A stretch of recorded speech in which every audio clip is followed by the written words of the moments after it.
Bonjour Mbolo, Djambo, Asiko, hello à tous et bienvenue sur Elam Recap, le magazine de la rédaction d'Elam TV qui passe en revue les faits marquants de l'actualité africaine de la semaine. Au sommaire, la démission du maire de Libreville accusé de détournement de fonds et puis toujours au Gabon avec le procès du lieutenant Kelly Obiang. Nous reviendrons sur le retour en Côte d'Ivoire de Laurent Gbagbo. Nous parlerons de Rekia Madougou, de Zoé Kabila, nos tops et nos flops. C'est parti.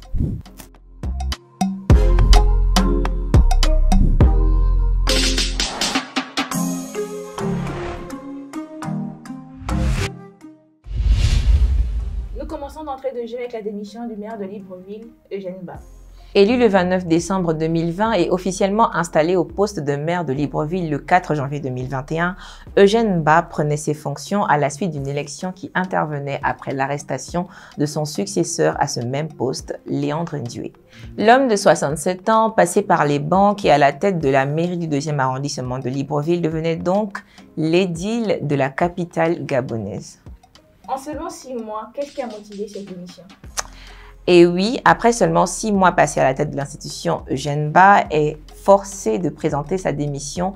Alors, je dis forcé parce que si on s'en tient à ce qui est dit dans la presse gabonaise, Eugène Bah avait le choix entre la démission et la prison. Il était notamment accusé d'avoir détourné 363 millions de francs CFA destinés au curage des caniveaux de la capitale gabonaise. Une autre version de l'affaire dira qu'Eugène Bah se retrouve dans cette situation parce qu'il aurait refusé de rétablir en fonction la belle-mère de Yann Goulou à la tête de la direction financière de la mairie. Et qui est Yann Goulou? Alors, Yann Goulou est le directeur de cabinet de Noureddine Bongo, fils du président gabonais et coordonnateur des affaires présidentielles. C'est en tout cas l'info rapportée par plusieurs médias de presse gabonais et relayée par plusieurs activistes. Et puis on reste au Gabon avec le procès de Kelly Obiang. Tout d'abord, qui est Kelly Obiang? Kelly Obiang est un ancien lieutenant de l'armée gabonaise rattaché à la garde républicaine, un commandement d'élite qui a en charge la sécurité du président de la République. Il a fait ses classes au Prytanée militaire de Libreville, puis au Burkina Faso. Et puisqu'on parle de procès, c'est qu'il y a eu arrestation. Que s'est-il passé?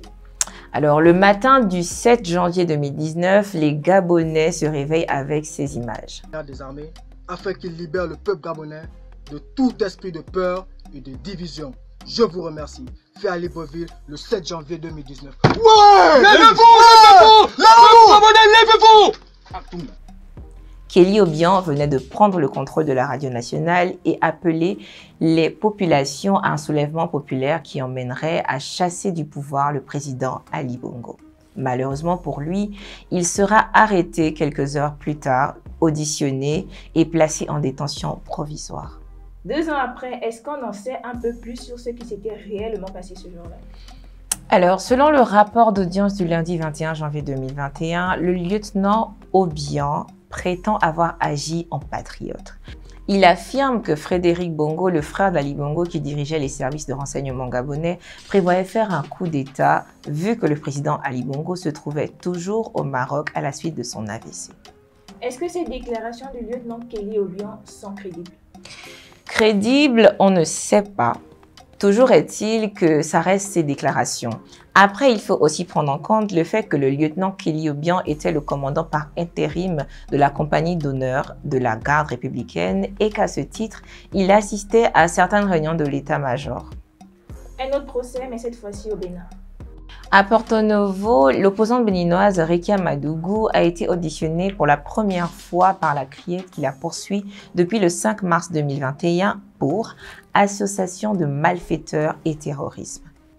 Candidate du Parti Les Démocrates, dont le dossier a été invalidé par la commission électorale officiellement pour défaut de parrainage, elle a été écoutée sur le fond et sur son implication éventuelle dans l'affaire où le procureur spécial de cette cour l'accuse. Rekia Madougou aurait, selon les enquêteurs, bénéficié de l'appui de présidents étrangers.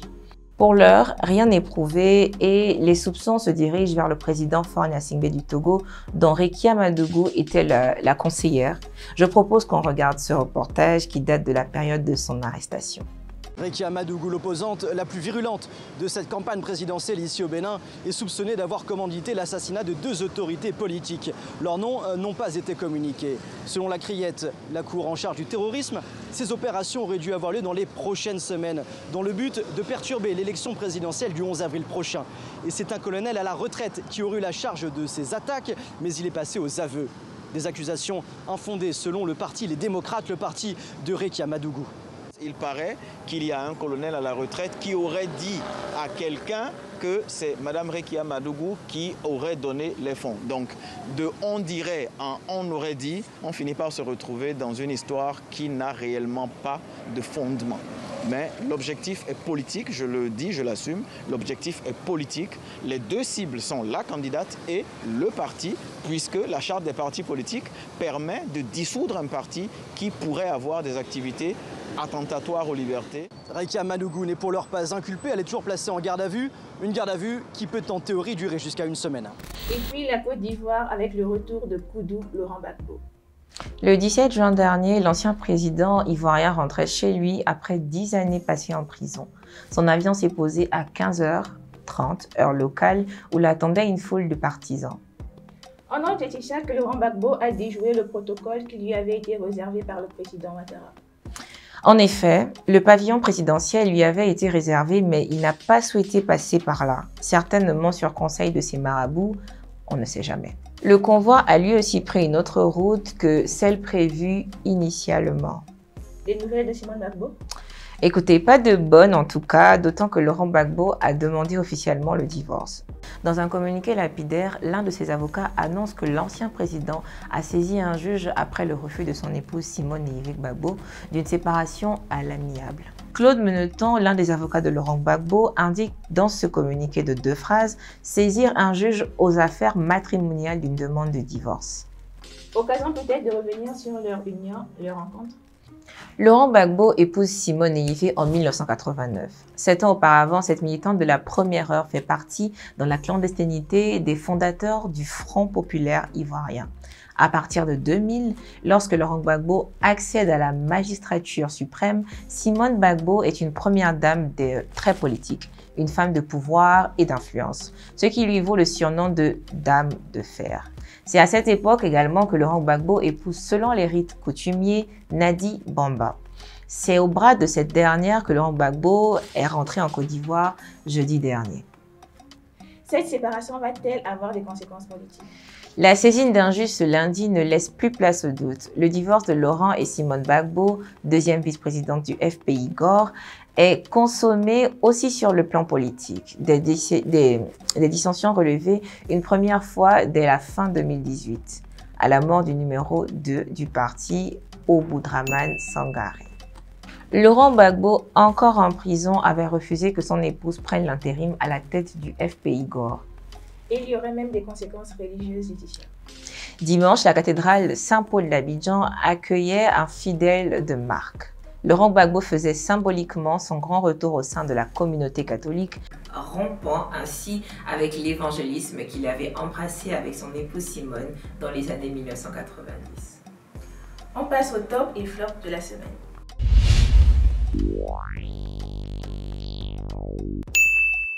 Le top avec l'Afrique du Sud qui pourrait bientôt produire des vaccins. Les vaccins n'arrivent jamais à temps et les gens continuent de mourir. L'Afrique du Sud a franchi une première étape lundi 21 juin pour doter le continent d'une capacité de production de vaccins anti-Covid, a annoncé le président Cyril Ramaphosa, en avertissant qu'il faudra du temps pour concrétiser le projet. En flop avec l'arrestation de l'ex-président de la Mauritanie. L'ex-président Mohamed Ould Abdoul a été arrêté mardi dernier. Placé en détention, il avait été inculpé le 12 mars 2021 pour corruption, détournement des biens publics et blanchiment d'argent. De plus amples détails à venir. C'était Elam Recap avec Nelly et Laetitia. J'espère que cela vous a plu. N'oubliez pas, abonnez-vous, partagez et likez. À bientôt.